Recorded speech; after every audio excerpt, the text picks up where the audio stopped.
Aloha party people, you are listening to Inside the Desert Oasis Room, episode number 153. This episode is sponsored by Tandawai Rum, the world's largest rum producer and winner of over 170 international medals in the past 4 decades. Check out their webpage at tandawaiusa.com or follow them on Facebook or Instagram at tandawaiusa.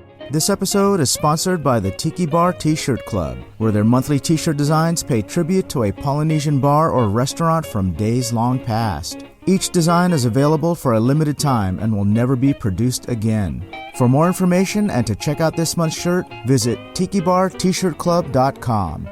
On this episode, I road trip up to the San Francisco Bay with our friend Boris Hamilton. We visit and review our experiences at R&G Lounge, Pagan Idol, Zombie Village, the Buena Vista, Scoma's, California Gold, Marin and Voyage. Special thanks to Buz Deadwax for hosting our stay at the Alta Vista Tiki Room, the giant morning lattes, and the bottomless Buz Tais. Before we get into this, I'd also like to mention that we've got a new tiki mug out for 2020. This mug is based on the old vintage monkey pod souvenirs carved in the Philippines and sold all over Hawaii in the 60s and 70s. Pre-orders are open now and they're selling pretty fast, so go to desertoasisroom.com to get yours now before they're all sold out. In the meantime, I hope you enjoy this episode as much as we did bringing it to you. If you enjoy this podcast, please give us a good rating. Doing so helps people find the show and helps boost our presence. Also, subscribing makes it easier for you to follow our adventures, and subscribers always get new releases first. Okay, let's not keep you waiting any longer. Here's our review of some Bay Area tiki bars and hotspots with our friend Boris Hamilton.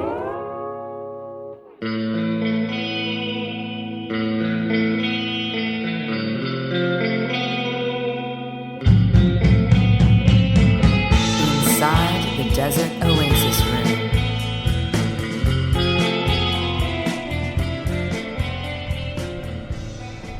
I stand by what I say that, you know, if gin is basically flavored vodka, then I still like regular flavored vodka more. Yeah, I agree with you. I'd rather have... What's the brand? If you had to go to a flavored vodka brand, because some of it's acceptable, I think. Yeah, I mean, vodka in general is... There's whipped cream vodka. We want to avoid that stuff. Yeah, but I'm fine with the Absolute or the Stoli probably, or the Smirna. I don't know. But, yeah. Okay. So there.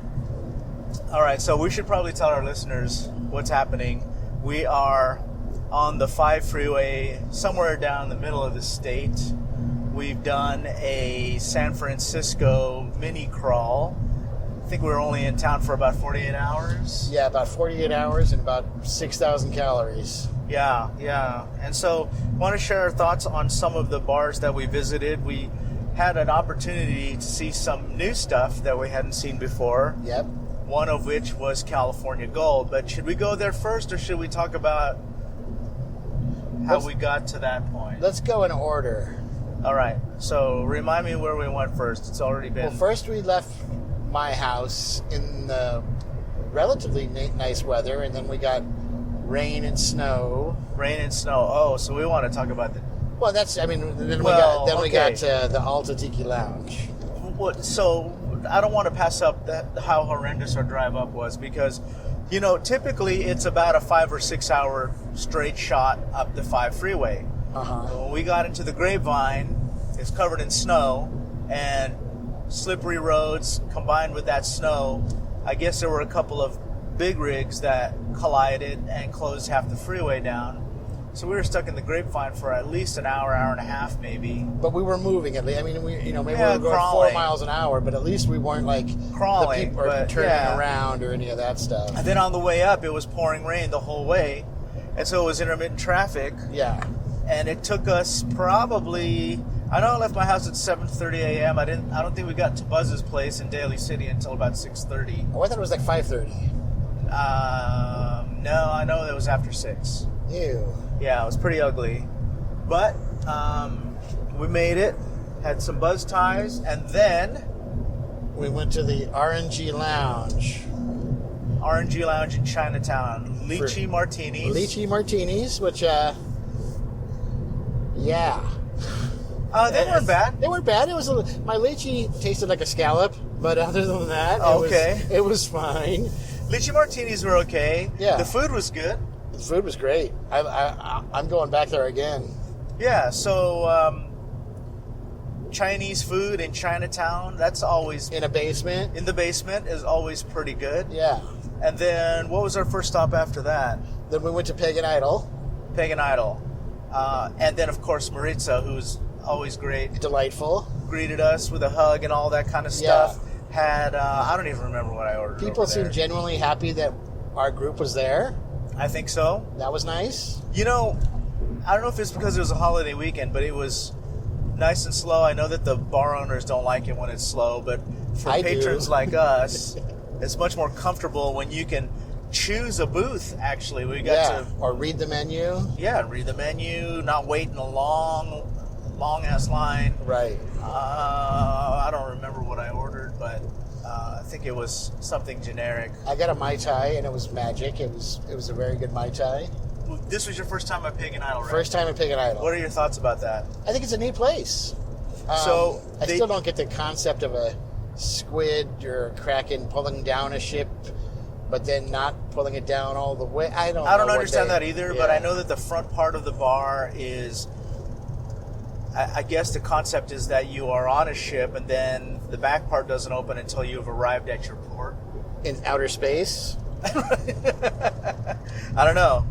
And so that's when the back bar opens. I think they keep the front bar only open for the first hour. Okay. And then after the first hour, they'll open the back bar too. So, but we went later on in the evening, so it was already opened up. On a rainy evening. I don't even know if the drinks are different up front. I know that some of the NorCal Tiki people are probably scolding us for this right now, but are the drinks different in the front than they are in the back? We don't know. We don't know. You know what? I'm going to scold them for living in Northern California. That's right. So we're even. So, because, in Southern California, sometimes the back bar is gin only, or they do specialty cocktails. Yeah, you know what? Keep it in the back. So keep your gin back there. I don't know how different the front bar is, but from Pagan Idol, we went to Zombie Village. Yes. And Zombie Village, what are your thoughts about that? That was your first time there, too. That was a lot of sensory overload when you walk in. And I think the music was it was good music, but it was still like a little up in your face a little bit. But, after we're there for a few minutes, it kind of calmed down. Well, I'm trying to remember what the music was. I think that they had a mix of Exotica and kind of chill-out lounge style They did. music yes. playing. And it worked. It did. But, I could be wrong, but when you open the door and Louis Prima's yelling at you and you don't know where you are and you're in someone's way, that can be much sometimes. Yeah. But we were able to get seats pretty quick, and my drinks were good. Yeah. And it was a nice night. Yeah, and thankfully Doc was there that night. Yes. So Doc did the drinks for us. Yes. It wasn't any of the other bartenders. I got to see one of his assistants by the name of Adrian, same name as me. I met Adrian at the Hukilau, and he was kind of... also Doc's, in the rain. Also in the rain, that's right. You only see that guy in the rain. Oh, man, I forgot about that. He was Doc's right-hand man at Hukilau. Okay. And so it was nice to see him again. And I had the Desert Oasis. I had the Doc's Grog. Zombie Village. How was the Doc's Grog? Is it based on a Navy grog? I think so. Okay. I think Good? I may have taken a picture of the menu. I don't know. That was 7 drinks ago. Yeah. But it was very nice. I would order it again. So the Desert Oasis, obviously named after the Desert Oasis room, made with mezcal. I know you don't like the mezcal. The mezcal and the thing has got agave in it, which is like, an ode to the desert. Right. So there you go. I only had the one and done there, but I did do a shot before I left. Doc pulled me over and he said, "Hey, do a shot with me before you leave." And I said, "All right." And I don't remember. I'm sorry, Doc. I don't remember what it was that we shot, but it was smooth. It was good, flavorful, and smooth. And it was an aged rum, but I don't remember what it was. Right. One guy gave me and Humu these little sampler drinks that were really nice also. That was very cool. He's like, something we're working on, give it a shot, and it was nice. Oh, very cool. Yeah. All right. Did we go anywhere after that? No. Okay, so that's the wrap that up. Was it. And me and you were like, yeah. Well, we spent 10 hours on the road. Right. So, Well, I mean, some people were saying, we could go to Whitechapel and just look around. And I was like, I'm not throwing gin on top of everything we just had. And then also, I'm glad we wrapped when we did, because we left the city at midnight. And we did. We actually weren't back at Buz's and, ready for bed until like 1:30. Right. Getting close to 2 a.m. when we turned the lights out. And we were kind of planning on getting up like at 9 or so the next day. I didn't sleep very well that night. I didn't either. And I kept having to go up and use the restroom because the alcohol was dehydrating me. And every time that I thought that I had emptied the bladder, 20 minutes later, I had to go again, so I'd have to get up and go to the bathroom. That happened for several hours for me. So I was dragging. It'd be cool if you could put your bladder like on your nightstand, like next to your glasses, and then just turn it back on in the morning. And what would be cool is if you could just pull it out and bring it out like a sponge. Yeah. Into the toilet or, leave it on the windowsill to dry out. Let it dry out, put it back in later when you need it, right? But I got to go to Buena Vista for the first time after walking by it for 20 plus years, right? Mm-hmm. The weather was actually a benefit to us because the place was rather empty and we were able to get seated right away. Street parking too. Right? Street parking, yep. And we got seated right away and we had those Irish coffees. Now those are good. Those were good Irish. That's my favorite Irish coffee. Those were good. And dare I say, very well balanced Irish coffee because they weren't boozy. Nope. They weren't sweet. Nope. They weren't coffee-ish. Right. Flavor was just perfectly balanced. Yes. And I guess they serve 1 million of those a year, huh? Uh-huh. Because for as slow of a day as it was, they were still lined up across the bar. Oh, yeah. Yeah, so... And everyone at the table had one. Had two. Yeah, no, I mean in the restaurants. Oh yeah, everyone at a table in the restaurant had one, and then when I yawned for a second, someone ordered two. Yeah, so we had 2 rounds of that. I had the crab omelet, that was good. I had a sausage and cheese omelet, which was very good, and the sourdough. And the sourdough bread was like, come on, that's so good. So stupid Northern California. If you're a fan of the show, you know that sometimes we do these crawls. We call them secret crawls because we try to keep the participant count low. And the reason why we do that is because, when you get into a bar, you have a different experience walking in as a quartet, sitting at the bar itself, instead of walking in as a group of 40 or 50 being dropped off by a bus, shuttled to the back of the room, and then served a punch from a waitress that was brought in specifically to serve our group. Right. So we do these secret crawls to keep the head count low, and it's also easier on the Uber or Lyft situation, right? We can all fit in one car, right? And it's it's not like herding cats, right? Right. If one place isn't our favorite and we need to leave in a hurry, right, we're gone. Right. So what I'm getting at here is that. This particular thing that we did up here was also a small kind of thing where we wanted to squeeze in a bunch of different spots. New spots to us. Right? New spots to us. So Buena Vista was new to me. Right.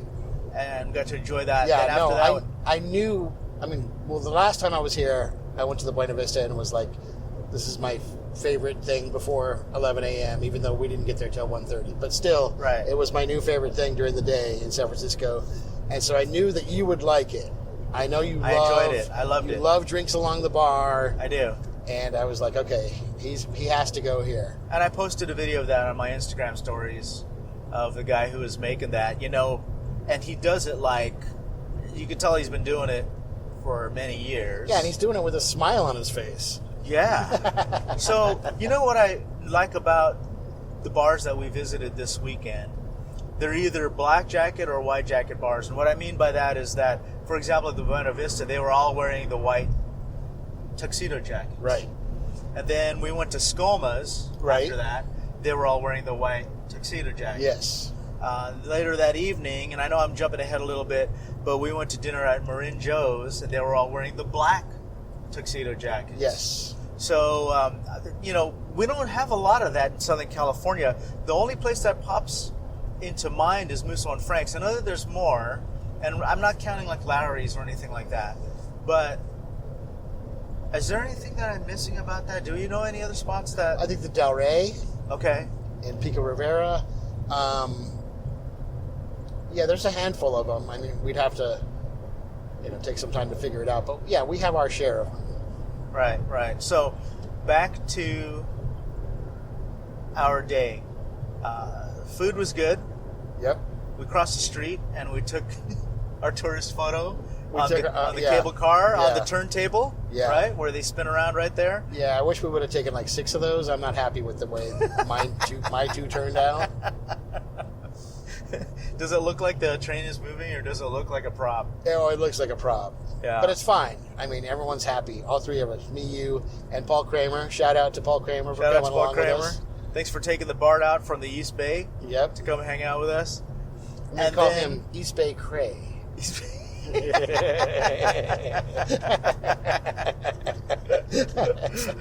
And then we worked our way over to Scoma's. Now, that's my first time at Scoma. And Me too. it's a nice hidden little gem over there, you know? I wish we could have had more time to eat there. Yeah, had I not had 7 pieces of sourdough bread in my stomach. Dude, there was this smell of grilled, and I guess it's like, you know, when they're grilling steaks, Right. and steaming seafood at the same time. Mm-hmm. That smell combined just smelled so divine. We should come up with like a surf and turf candle. Yeah, oh my God, it smelled so good, and I thought, oh, maybe we ate at the wrong place, you know. No. But Buena Vista was great. Yeah, and we needed breakfast. Yeah, You know. yeah. So, as far as you know, now I know Buzz wanted us to see this bar. What did you know about it? Has that bar always been like that? That circular bar? Yep. Oh, it has. Okay. Yeah. From what I could tell, I've never been there before either, and I hadn't even heard of the place until I think last weekend when some other friends of ours went there. So. Okay. Yeah, Okay. I was excited and blown away, and everything was awesome. Yeah, and it was neat, like, you know, where it's located is right by where all the crab boats are. Right. I wanted to see the pier or the docks with the seals on it, but that's okay. Oh, yeah, that's way on the other end. Okay. Yeah, we'd have to walk, and it was raining, so... Right. I also want an Irish coffee in a bread bowl. That's next time I come up there. So here's the thing. You know, I'm not a San Francisco local, so I'm okay with being and acting like a tourist. And Yeah. I like getting the sourdough bread bowl down at the wharf Yes. and being like, you know, where all the seafood is being steamed and cut and fried Right. and all that kind of stuff. And I'm a little bit, I wouldn't say disappointed. I wish we could have squeezed something like that in. Well, had we been able to wake up and had breakfast at a decent time, if Yeah, we would have, possibly, we yeah. could have walked around a little more and then maybe been hungry again. Because Yeah. I wasn't hungry until dinner time, and even then I was like not even hungry. But no, I know what you mean. And last time I was there, Mark Holt did take me to the wharf, and I did get my sourdough bread bowl. Yeah. And you know, like last time I was in Las Vegas, I was with Frank Bruce, and we tried to find a 99-cent shrimp cocktail or $1.99, or Oh, I did would you have settled find for it? like $7.99, and we couldn't find any. And it was a bummer. I mean, we were downtown, we were on Fremont Street, I would think that if there's any place you'd find it, it would be downtown. yeah, and nothing. And it was a bummer because there's, you know, touristy things. I'm not saying drink a hand grenade when you're in New Orleans, but a bread bowl in San Francisco and a shrimp cocktail in Vegas. I'm okay with those things. Where do you get a hand grenade in New Orleans? Everywhere on Bourbon Street. You know, the hand grenade cocktail, it comes in like the big yard with a plastic hand grenade on the bottom. I never drink that. Oh, yeah, so, don't do that. The thing is that people always say to me, "Oh, you go to New Orleans, you need to go to Pat O'Brien's and get a Hurricane." Yeah, that too. It's fucking horrible. You do. You got to go once. Yeah, but every time I go out there, everyone wants to stop there at least once and get. No. The first time you go, I don't have to do it every time. If you went to New Orleans in 1997 and had a hurricane, you're good for life. Oh yeah, yeah. That's what I mean. And the last time I was in New Orleans, I did it again, but I did it because I was with Tim, and he hadn't done it. So I was like, all right, well, you know, you got to pay your dues, dude. We got to go down to I would have Pat stood O'Brien's. outside and watched him from the outside. Yeah, well, so, you know, it's funny that they are using a hurricane mix, right? And they're the originators of the hurricane. Right. I kind of liken it to Trader Vic's, where Trader Vic's, they created this Mai Tai that so many bars are trying to do respectfully and do authentically.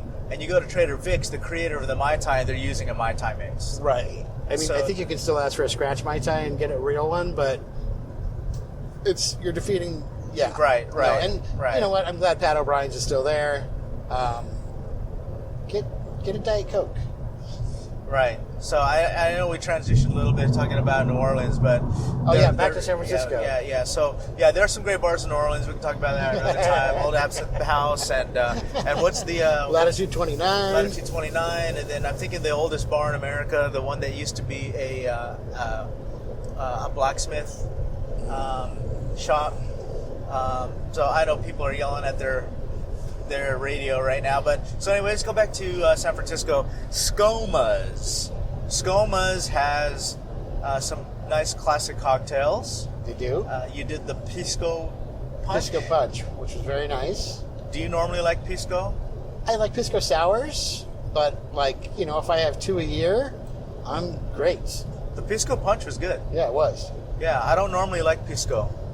Did you ever get into that Pisco that came in the Inca decanters and stuff? The Easter Island Moai head? Yeah. Did you ever get that? I've gotten it. I've given it as gifts. Have you ever used it? No. So... Well, I took it to Sven's one time, and he made a bunch of Pisco. He likes Pisco a lot. When that first came out, I remember on Tiki Central people posting, what do I do with this? How do I use this in a drink? And I remember people being puzzled by how to use Pisco in a cocktail, but I see it on cocktail menus pretty frequently. So but they did a good punch over there. They did. And it was a nice atmosphere, so we're definitely gonna have to put that back. Yeah, we'll go back for dinner. Yeah, we'll have to put that back on our list. Yes. So or lunch. So leaving the wharf, we crossed the Golden Gate, and we went to San Rafael to a new bar called California Gold. Now, for those that don't know what California Gold is or who's involved with that, Martin Cate is a share owner there, and the decor was done by Notch. So we're excited to go see that bar. And I don't know where I could pull an Isaac joke out of this, like Isaac the bartender, but the bar is owned by a guy named Isaac. Yep. And good guy. Good guy, friendly guy. Drinks were good.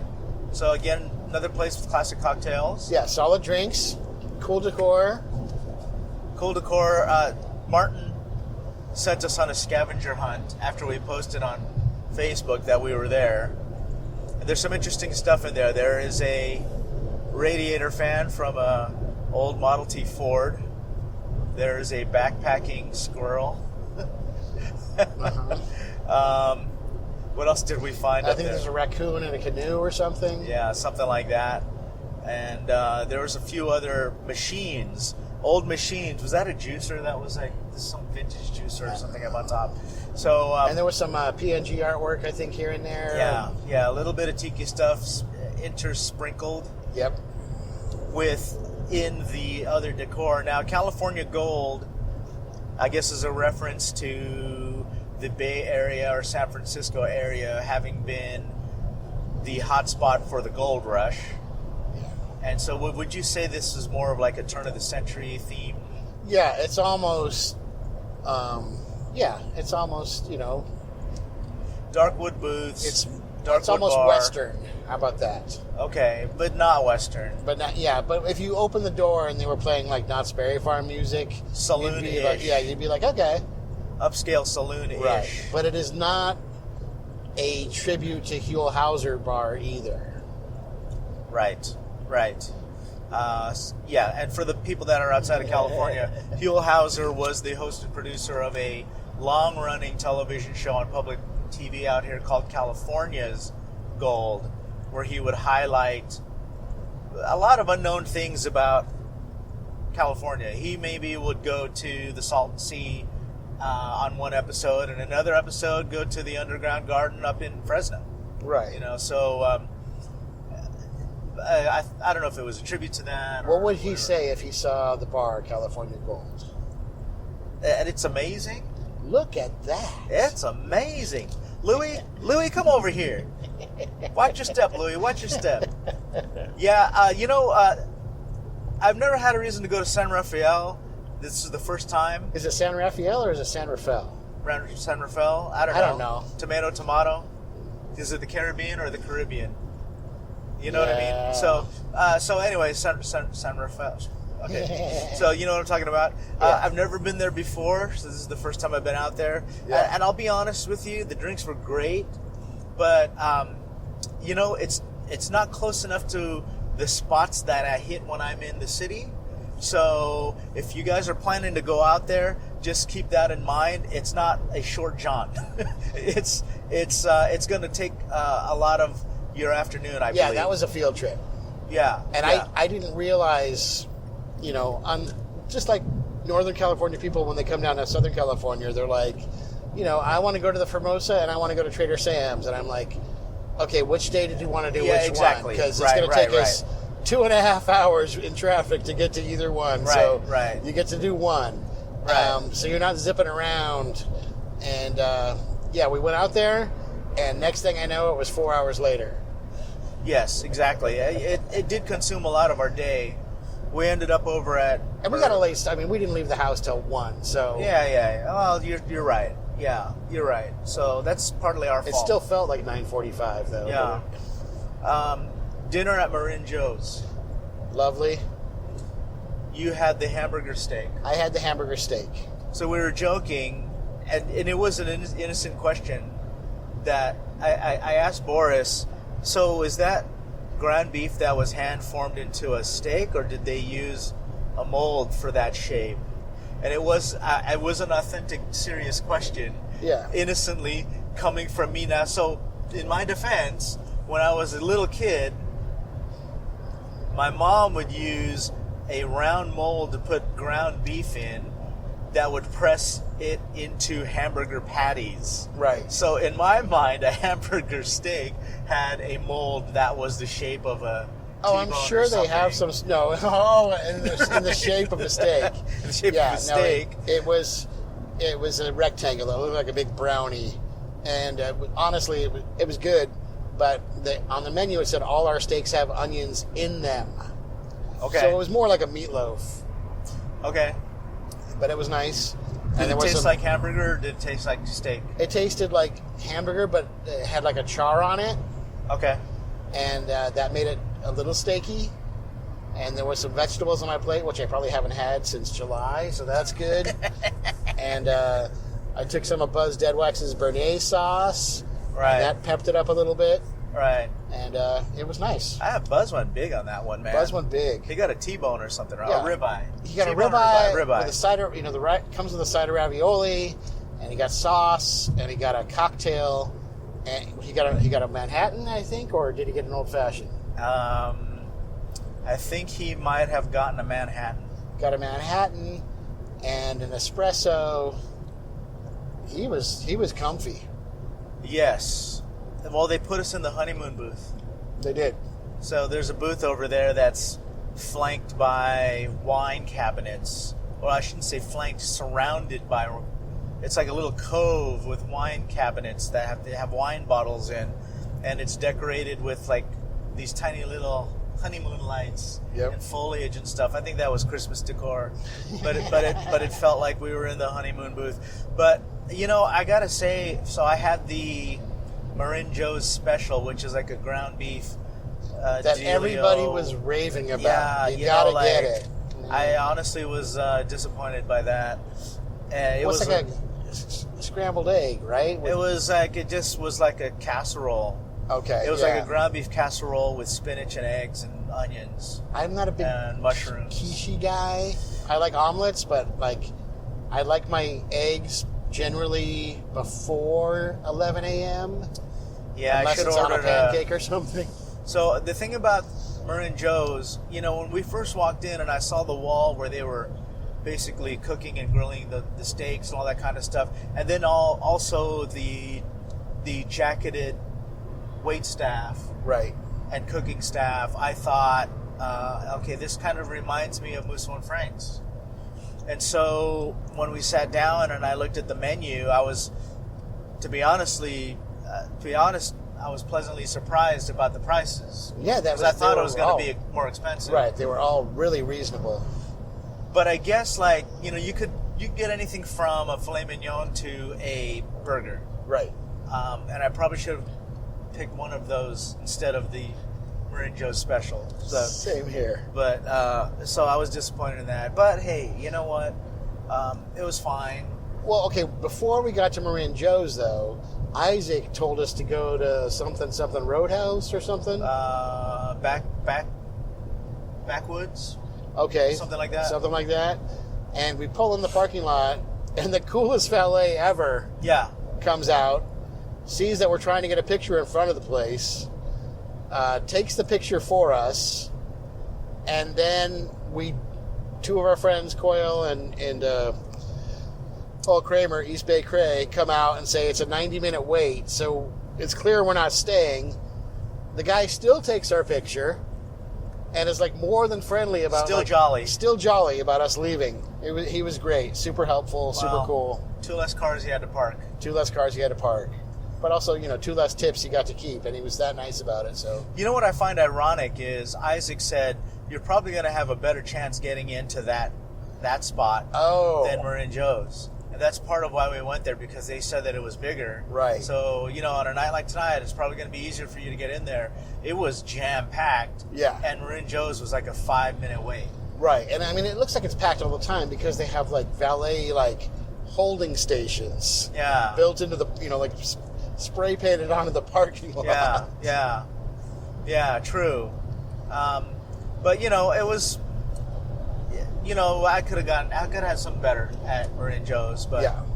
it is what it is. So let's go into the city now. We went after that to Last Rites, Rites. my first time there. It was nice and empty. Nice and empty. Really neat place. So what I like about Last Rites is they do have this escapist environment, right? They take you away from the real world again, just like a tiki bar. No windows, no TVs, no clocks, none of that stuff, and it's very experiential. And it's a different kind of concept that, tiki has got that dark exotic vibe, and so does Last Rites, but it's based on a plane crash. Right. And so there's the fuselage of an airplane Right. that serves as the bar. Yep. There are airplane-style seats that have been fashioned into bar stools. Right, which we didn't get to sit on because there weren't three because there available. weren't any available. There's the parachute that I believe that's a real parachute. Yeah, well, why wouldn't it be? How much is a used parachute? Well, yeah, okay. And so they have that strewn throughout on the ceiling. Right. Amidst what would be, I guess, like a jungle-like setting. Yeah, it's very Romancing the Stone when they find the airplane in the jungle. Indiana Jones-like, too. Yeah. Because they have those giant skulls, Giant right? skulls. And they've got the torches that flicker and all that kind of stuff. The walls are all, stacked stone. Right, stacked stone and good drinks. Yeah, very good. Best drink I had all weekend, I'd say, was the actual Last Rites cocktail at Last Rites. Yeah, so we had the Last Rites cocktail, which was a blend of rums and a couple of secret mixes and that kind of stuff in there. I Right. think there was passion fruit. Yeah, definitely passion fruit and a smoking cinnamon. So, yeah, that they torch for you. Yep. So it's served with a torched cinnamon stick that's still smoldering when it's served to you. Yeah, So, and our server was great. yeah, it was served in a neat little glass. So Right. the double rocks glass with their logo and everything on it, which are really cool. Do you know who did the art on that? I don't. So the menus are done really well too because they look like a flight checklist. Right. And And they're kind of hard to read. they are. And the 20 looks like a 10. Or the 10 looks like a 10 20. looks like a 20. Was it the Voodoo Zombie Glass guy? Voodoo Zombie. Oh, I don't know. It looks like his style. Will Penny? Yeah. We'll have to ask. Unless people out there know, comment below. Who does the Last Rites artwork on their double old-fashioned glass? Yeah, I'm curious because now I'd like to see what other kind of artwork they have. Yeah, I want some. You know, are they doing tiki art? Right. But it's, yeah, you're right. It kind of does have a Will Penny feel to it. So Yes. we'll have to look that one up. I need a painting of that style of me fighting a boa constrictor. Yeah. Thanks for the visual. Yeah. All right. So we followed Last Rites by wrapping up the night at Bon Voyage. What a perfect way to say goodbye to the city by saying Bon Bon Voyage. Voyage. So here are my thoughts about Bon Voyage. Okay. Okay, let me say first that I was excited about Bon Voyage because it's the Trick Dog people, and I like Trick Dog, and I've had good drinks at Trick Dog, and Bon Voyage has a mug. Sounds cool to me. Yeah. So San Francisco has no shortage of themed experiences. And Bon Voyage, in my opinion, misses the mark. Now, it's safari themed, I guess? Uh-huh. Is that where the Bon Voyage is like supposed to be like a traveler? I guess is it or something? World traveler? Like wild, like animal themed, but it's all African animals. African animals. So, there's an elephant on the wall. They were using a stuffed zebra to block off the staircase to essentially tell us that this upstairs was closed. Okay. And I got the feel of, it just felt like a children's bedroom to me because of the stuffed animals and the whole, safari animal theme, with the zebras and the elephants and the lions and stuff. So it's almost Garanimal-y to you.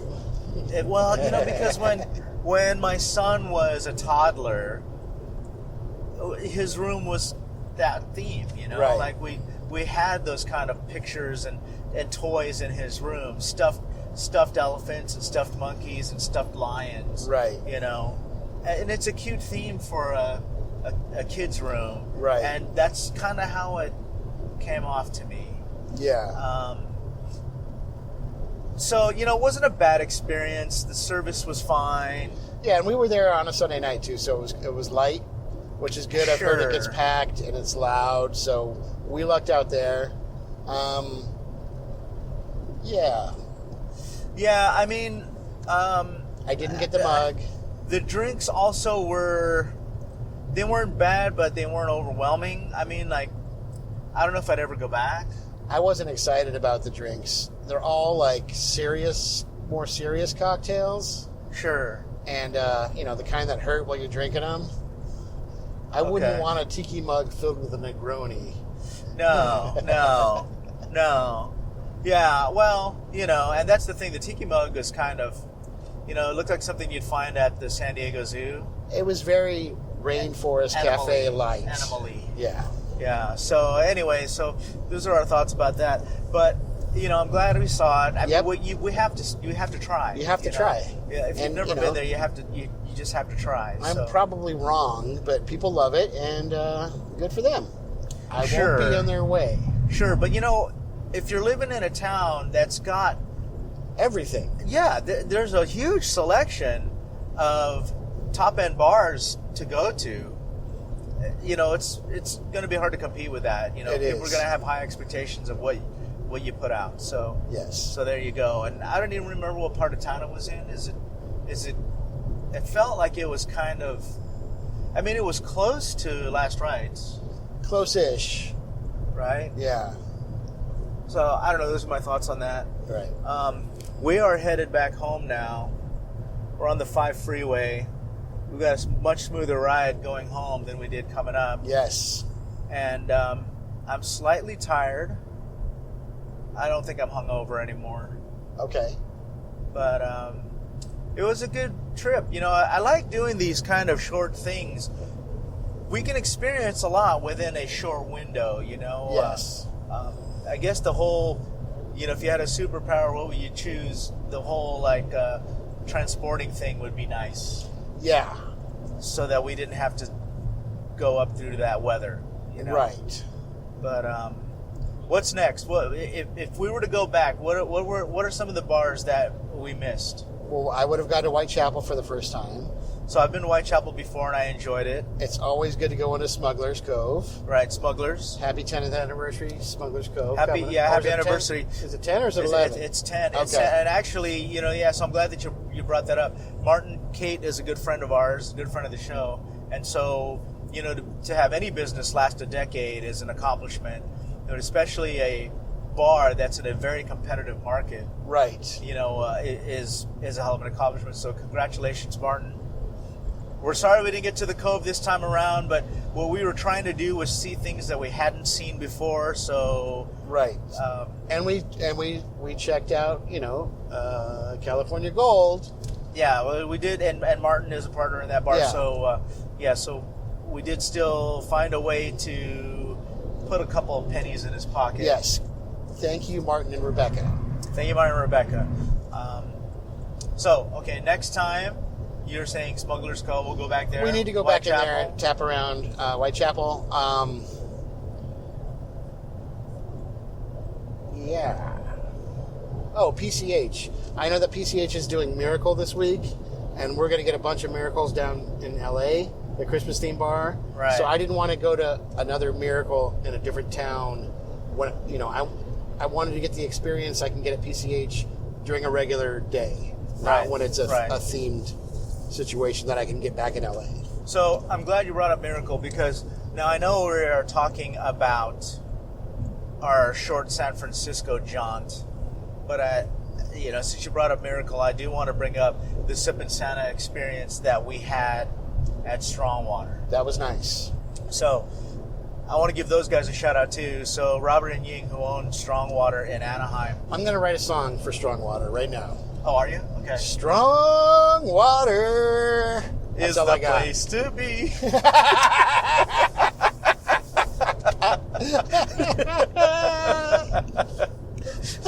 so Strong Water. Let's talk about that real quick. Okay. It's another experiential bar that just opened. They had soft openings a couple weeks ago, but they officially opened last Monday. And this bar is also the concept of a shipwreck. Another shipwreck. Overturned ship.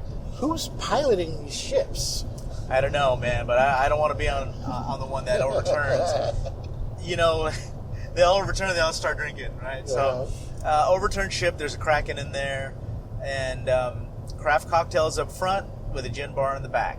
Now, Robert Adamson has won Bartender of the Year in the past, and so he's got some pretty good drinks, and the food was not bad. They have a really good Loco burger that is delicious. Delicious. Now, in addition to the great food and drink, what really stands out for me with these guys is the service, the customer service. They make you really feel welcome. Yep.